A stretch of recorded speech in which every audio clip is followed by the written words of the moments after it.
untuk keselamatan kami, untuk kebebasan kami. Terima kasih Tuhan, kami telah siap diberkati oleh Tuhan, diberkati oleh kebenaran firman Tuhan. Terima kasih Tuhan, di dalam nama Yesus kami bersyukur, kami berdoa. Katakan amin. Amin. Shalom, saya kasih. Shalom.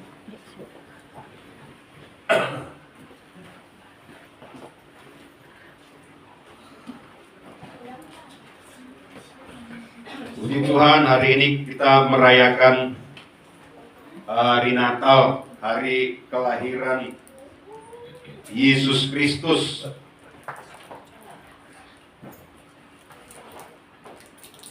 Hari Minggu kita telah mendengarkan firman Tuhan, saudara yang kasih, bahwa nabi-nabi telah menubuatkan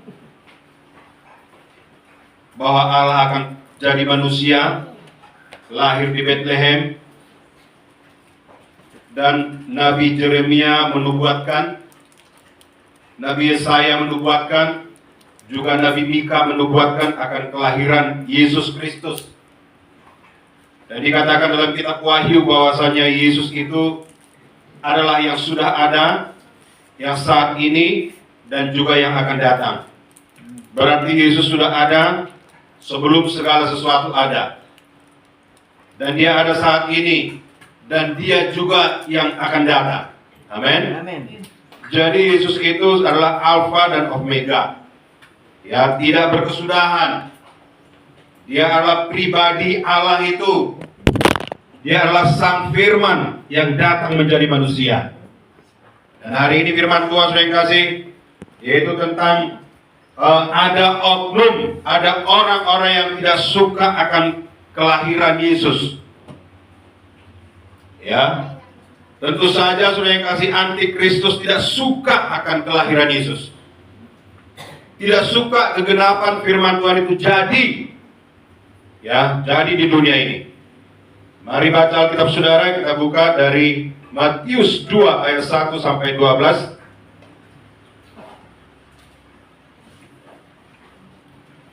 Matius 2 ayat 1 sampai 12, saya akan membacakan ayat yang ganjil, nanti saudara ayat yang genap. Saya akan memulai. Ada apa semua? Matius 2. Saya mulai. Sesudah Yesus dilahirkan di Bethlehem di tanah Yudea, pada zaman Raja Herodes, datanglah orang-orang Majus dari timur ke Yerusalem. Saudara? Belum dapat? Matius 2 ayat 1 sampai 12. Saya ulangi ya. Sudah apa semua? Ya. Saya mulai. Sesudah Yesus dilahirkan di Bethlehem di tanah Yudea pada zaman Raja Herodes, datanglah orang-orang Majus dari timur ke Yerusalem, saudara. Dan bertanya-tanya, di manakah dia, Raja orang Yahudi yang baru dilahirkan itu? Kami telah melihat bintangnya di timur, dan kami datang untuk menyembah dia. Ketika Raja Herodes mendengar hal itu, terkejutlah ia beserta seluruh Yerusalem. Maka dikumpulkannya semua imam kepala dan ahli Taurat bangsa Yahudi. Lalu dimintanyalah keterangan dari mereka di mana Mesias akan dilahirkan. Mereka berkata kepadanya, di Bethlehem di tanah Yudea, karena demikianlah ada tertulis di dalam kitab Nabi. Saudara? Dan engkau Bethlehem, tanah Yehuda, engkau sekali-kali bukanlah yang terkecil di antara mereka yang memerintah Yehuda. Karena daripada mula akan bangkit seorang pemimpin yang akan mengembalakan umatku Israel. Lalu dengan diam-diam Herodes memanggil orang-orang Majus itu dan dengan teliti bertanya kepada mereka, bila mana bintang itu nampak. Kemudian ia menyuruh mereka ke Bethlehem, katanya, pergi dan selidikilah dengan seksama hal-hal mengenai anak itu, dan segera sesudah kamu menemukan dia, kabarkanlah kepadaku, supaya aku pun datang menyembah dia. Setelah mendengar kata-kata raja itu, berangkatlah mereka, dan lihatlah bintang yang mereka lihat di timur itu mendahului mereka, hingga tiba dan berhenti di atas tempat di mana anak itu berada. Ketika mereka melihat bintang itu, sangat bersukacitalah mereka. Maka masuklah mereka ke dalam rumah itu dan melihat anak itu bersama Maria ibunya, lalu sujud menyembah dia. Mereka pun membuka tempat harta bendanya dan mempersembahkan persembahan kepadanya, yaitu emas, kemenyan, dan mur. Dan karena diperingatkan dalam mimpi, supaya jangan kembali kepada Herodes, maka pulanglah mereka ke negerinya melalui jalan lain. Saudara kekasih, ini adalah berita tentang kelahiran Juru Selamat, yaitu Yesus Kristus. Ada di sini diceritakan tentang orang Majus. Orang Majus ini adalah orang yang terpandang, yang berasal dari timur. Tidak dijelaskan dari timur daerah mana. Tetapi saudaraku, para penafsir Alkitab berkata, dari timur itu adalah dari Iran. Jadi daerah Iran di situ adalah ahli perbintangan. Ya. Saudara kekasih, mereka melihat petunjuk dari bintang itu. Ya, petunjuk itu saudaraku memberitahukan bahwa Yesus itu lahir di Bethlehem. Mereka melihat petunjuk itu. Tentu saja saudara yang kasih, petunjuk itu berasal daripada Tuhan. Amin. Petunjuk itu berasal daripada Tuhan, sehingga mereka tidak tersesat kemana-mana. Ya, mereka fokus melihat petunjuk dari Tuhan itu.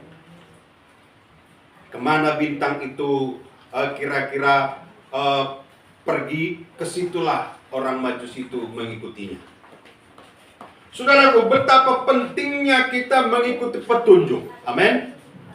Petunjuk dari Tuhan adalah petunjuk kebenaran, sehingga kita tidak salah sasaran, tidak salah beriman. Amin.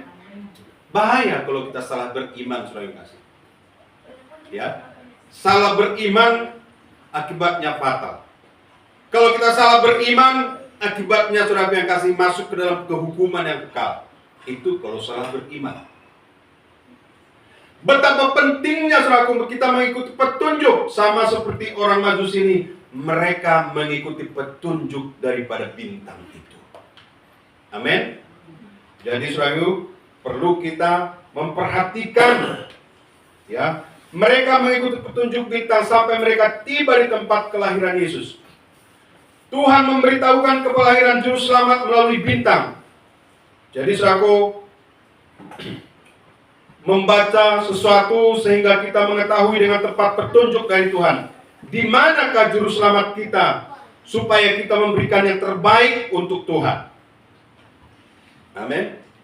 Di saat orang Majus itu mengetahui bahwa Yesus lahir di Bethlehem, tujuan mereka ada dua. Apakah itu? Satu, untuk menyembah Yesus. Dan yang kedua, mempersembahkan korban kepada Yesus. Amin. Ya, untuk menyembah Yesus dan untuk memberikan korban persembahannya kepada Yesus. Apakah korban persembahan mereka? Yaitu emas, kemenyan, dan mur. Amin. Memberikan yang terbaik kepada Tuhan. Saudara, ya, apa yang mau kita berikan yang terbaik kepada Tuhan? Saudaraku, hati yang suci, hati yang tulus. Amin. Hati yang tidak tercemar oleh dosa, hati yang tidak tercemar oleh hawa nafsu dunia, hal-hal yang dunia yang menarik kita dari kehendak Tuhan. Amin. Itulah yang kita persembahkan kepada Tuhan. Ya, saudara, dalam Amsal dikatakan, saudaraku yang kasih, Amsal 14 ayat 12, ada jalan yang disangka orang lurus, tetapi ujungnya menuju maut. Ya, dipikir dia benar, padahal jalannya itu adalah menuju maut. Dan juga Amsal 16 ayat 25, ayat ini sama saudara kasih. Ada jalan yang disangka orang lurus, tetapi ujungnya menuju maut. Perkataan kalimatnya sama.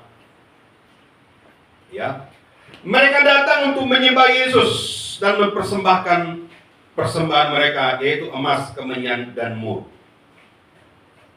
Ya, saudara yang kekasih, ada satu pujian yang berkata, ya, dengan apakah ku balas Tuhan selain puji dan sembah Kau? Aku tidak punya harta benda. Aku tidak punya sesuatu yang bisa kupersembahkan. Aku persembahkan hidupku kepadamu Tuhan, karena hanya itulah yang ada. Amin. Ya. Tuhan tidak menuntut saudara yang kasih apa yang tidak kita punya. Ya. Kita minta berkat dari Tuhan. Ada firman Tuhan berkata, saudara yang kasih, mintalah maka akan diberikan kepadamu. Cari, engkau akan mendapat. Ketok, pintu akan dibukakan bagimu. Tapi apa yang sudah ada saat ini, yaitu hidup kita. Amin. Hidup yang kudus, hidup yang benar, hidup yang diperkenan di hadapan Tuhan. Kalau itu yang ada pada kita, itulah yang kita persembahkan kepada Tuhan. Amin. Ya. Selanjutnya dalam Matius 2 ayat 11 dikatakan, maka masuklah mereka ke dalam rumah itu dan melihat anak itu bersama Maria, ibunya, lalu sujud menyembah dia. Mereka pun membuka tempat harta bendanya dan mempersembahkan persembahan kepadanya, yaitu emas, kemenyan, dan mur. Memberikan persembahan yang terbaik. Amin. Ya, harta benda mereka. Ya. Apa yang ada pada kita? Kalau tidak ada emas, hidup kita persembahkan. Amin. Tapi kalau kita sudah diberkati Tuhan, tidak ada salahnya kita memberkati pekerjaan Tuhan. Amin. Dengan memberikan persembahan kita kepada Tuhan. Orang-orang dunia ini berusaha untuk membelokkan jalan kebenaran. Ya. Herodes, saudara yang kasih, tidak senang mendengar akan berita kelahiran Yesus itu. Dia nggak senang mendengar itu. Bahkan dia terbakar dengan api cemburu. Ya, dia lahir. Ada saingan. Dia lahir. Ya, maka warga ini nanti akan terpecah. Nanti malah dipersembahkan persembahan kepada dia. Ya, karena menurut ajaran orang Yahudi, saudara yang kasih, ya, kepercayaan Yahudi, bahwa yang akan datang itu adalah seorang raja. Raja maksudnya pemerintahan secara fisik menurut agama Yahudi. Jadi yang lahir itulah raja dengan kewibawaannya yang hebat menurut agama Yahudi. Ya. Jadi itu diketahui oleh Herodes dan dia merasa tersaingi. Makanya saudara yang kasih, Herodes berusaha untuk membunuh yang lahir itu, yaitu Yesus Kristus. Berusaha, saudara yang kasih. Saya akan bacakan kepada saudara.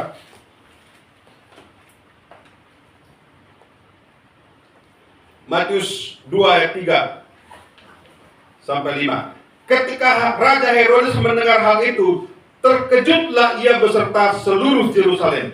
Maka dikumpulkannyalah semua imam kepala dan ahli Taurat bangsa Yahudi, lalu meminta keterangan dari mereka di mana Mesias akan dilahirkan. Mereka berkata kepadanya, di Betlehem di tanah Judea, karena demikianlah ada tertulis di dalam kitab Nabi-Nabi. Ya. Herodes tidak tinggal diam. Dia bertindak. Ya. Bertindak untuk mencari Yesus untuk dibunuh. Ayat 13 dikatakan, setelah orang-orang Majus itu berangkat tampaklah malaikat Tuhan kepada Yusuf dan dalam mimpi dan berkata, bangunlah, ambillah anak itu beserta ibunya, larilah ke Mesir dan tinggallah di sana sampai aku berfirman kepadamu, karena Herodes akan mencari anak itu untuk membunuh dia. Jadi Herodes ini tidak mau ada saingan di sana. Nah, sehingga dia berusaha untuk membunuh Yesus. Ya.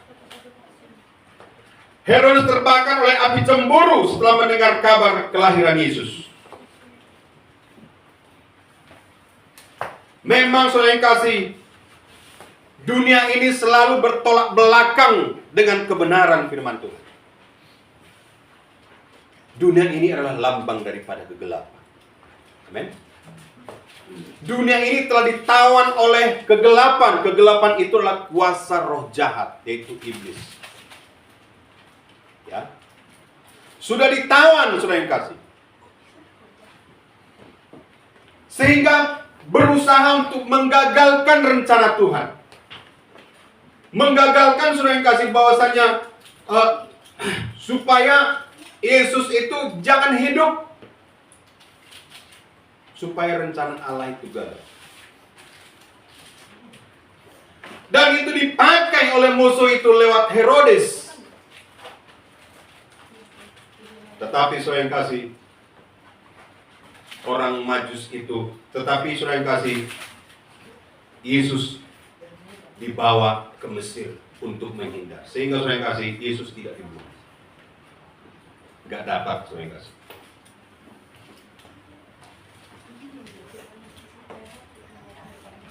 Ayat 7-8. Lalu dengan diam-diam Herodes memanggil orang-orang Majus itu dan dengan teliti bertanya kepada mereka, bila mana bintang itu nampak. Kemudian dia menyuruh mereka ke Betlehem, katanya, pergilah, selidikilah dengan seksama hal-hal mengenai anak itu, dan segera sesudah kamu menemukan dia, kabarkanlah kepadaku supaya aku pun datang menyembahnya. Coba dulu, aku datang untuk menyembahnya. Dia melakukan tipu daya. Sebenarnya dia bukan mau menyembah, dia mau membunuh. Supaya aku sembah. Sama seperti Yudas mencium Yesus, ya, untuk mengkhianati Yesus. Dicium Yesus supaya Yesus bisa ditangkap. Hal yang sama dilakukan oleh Herodes. Aku mau datang menyembah dia. Dia bukan mau menyembah. Dia mau membunuh, saudara. Ya. Jadi hati-hati orang yang tidak sungguh-sungguh ikut Tuhan bisa dipakai iblis. Orang yang hanya setengah-setengah mengikut Tuhan, setengah percaya kepada Tuhan, setengahnya tidak, hati-hati. Yudas sering kasih adalah setengah percaya kepada Tuhan dan setengah tidak. Ya. Gak sungguh-sungguh dia percaya kepada Tuhan. Sama halnya Herodes juga sering kasih. Dia tidak mau sungguh-sungguh percaya kepada Yesus adalah Tuhan. Sehingga menjadi alat daripada si jahat untuk menjalankan rencana iblis. Ya, itu mengatakan segenap hati. Amin. Dengan segenap hati, dengan segenap jiwa, dengan kekuatanku, ku sembah Kau Tuhan. Segenap hati, amin. Jangan beri celah kepada si musuh, sehingga kita sering kasih diperdaya. Ya, segenap hati percaya kepada Tuhan.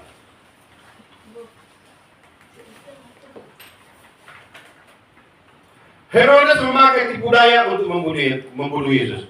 Orang-orang dunia ini dipakai setan untuk menentang kehendak Allah. Setan memang tidak tenang mendengar kelahiran Yesus. Ya. Supaya kita mengetahui kehendak Tuhan, janganlah duniawi. Fokuslah akan tuntunan Tuhan. Jangan duniawi. Bukan sekedar berkata, menyanyi haleluya, tepuk tangan bersorak, angkat tangan, turun tangan, lalu air mata pun bercucuran. Bukan sekedar di situ,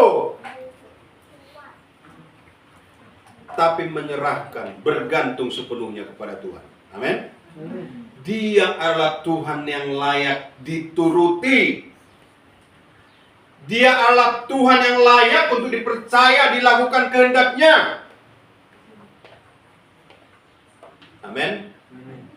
Bagaimana kita supaya kita setur dengan kehendak Tuhan? Saudara kekasih, persekutuan yang indah dengan Tuhan. Ya. Doa kita bagaimana? Bagaimana kita berhubungan dengan Tuhan? Ya. Bukan orang yang mengetahui firman Tuhan yang dibenarkan, tapi orang yang melakukan firman Tuhan. Amin. Kalau mengetahui firman Tuhan banyak banget. Ya. Kalau di Toba, katanya di Manado juga demikian. Lagu gereja juga dipakai di Kedituan. Iya. Segala puji syukur. Nah, Kedituan. Ya. Di Manado juga katanya demikian. Saya nggak tahu, saya belum pernah ke Manado. Saya pernah ke Sulawesi Tenggara, bukan ke Manado. Walaupun itu dekat ya, itu berbeda di jarak satu provinsi. Ya, saudara, dan kemudian setelah segala Kedituan ini, soraklah haleluya, soraklah haleluya. Baru sebentar lagi keluar dari Kedituan, Isroa. Ya. Jadi bukan orang yang mengetahui nyanyian, mengetahui firman Tuhan yang dibenarkan, tapi orang yang melakukan kehendak Bapa, itulah yang dibenarkan. Amin.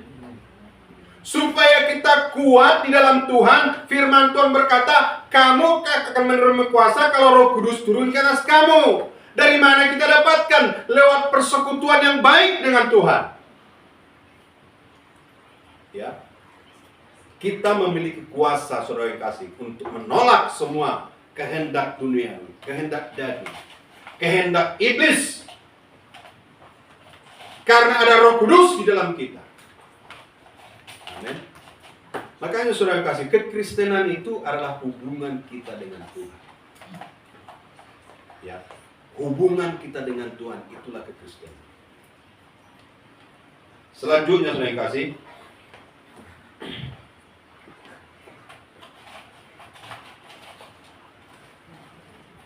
orang Majus itu pulang setelah menyembah Yesus dan mempersembahkan persembahan mereka melalui jalan lain. Mereka tidak mau kalau Yesus itu menjadi korban kekejaman Herodes. Enggak mau. Ayat 11 dikatakan, maka masuklah mereka ke dalam rumah itu dan melihat anak itu bersama Maria ibunya, lalu sujud menyembah dia. Mereka pun membuka tempat harta bendanya dan mempersembahkan persembahan kepadanya, yaitu emas, kemenyan, dan mur. Dan karena diperingatkan dalam mimpi supaya jangan kembali kepada Herodes, maka pulanglah mereka ke negerinya melalui jalan lain. Jadi Herodes ini ya pulang bukan dari jalan mereka datang ke tempat Yesus lahir, tapi melalui jalan lain. Ya, supaya Raja Herodes tidak mengetahui. Amin. Supaya dia tidak tahu, saudara yang kasih. Itulah yang mereka perbuat. Ya. Jadi saudara yang kasih, mari kita melihat petunjuk. Dari manakah orang Majus itu tahu? Ya. Tentu saja saudara yang kasih, karena mereka patuh kepada petunjuk Tuhan. Amin. Karena mereka tahu petunjuk Tuhan, sehingga orang Majus itu bisa menghindar. Pulang dari jalan lain, saudara yang kasih. Amin. Saudaraku, setan akan selalu menghalangi rencana Tuhan. Sejak semula memang sudah begitu. Orang-orang yang tidak sungguh-sungguh bisa jadi seperti Herodes. Orang yang tidak sungguh-sungguh bisa jadi seperti Yudas. Maka sungguh-sungguhlah kita. Amin. Serahkan hidup kita kepada Tuhan. Ya.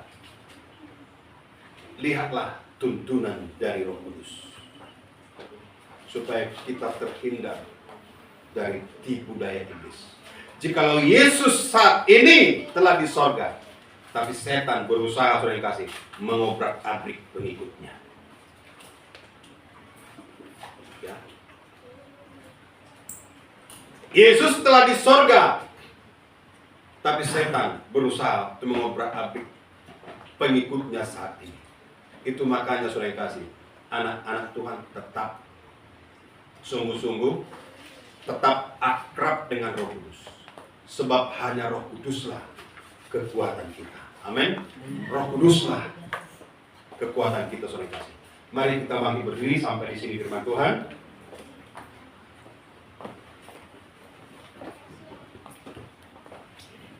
Kita bangkit berdiri, kita angkat pujian kita yang tadi mulia. Saya serahkan kepada